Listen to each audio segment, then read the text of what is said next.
बंधे में डूबने से एक लोग की हुई मौत।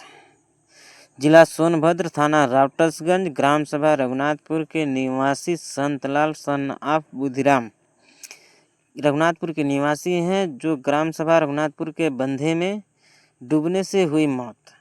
मौके पर मौजूद छोटे बच्चों ने शोर मचाया तो अफरा तफरी में कुछ लोग जुटते ही लोगों ने बीच बचाव करने की कोशिश करते रहे।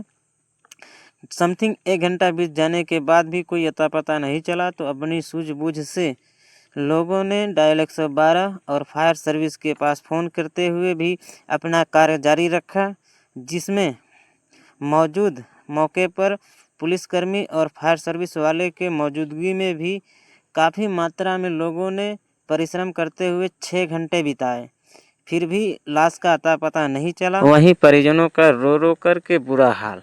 मौके पर मौजूद दरोगा साहब जी से बात करने पर पता चला है कि अस्थायी लोगों के द्वारा काफ़ी मशक्कत करने के बाद भी लोग असफल रहे।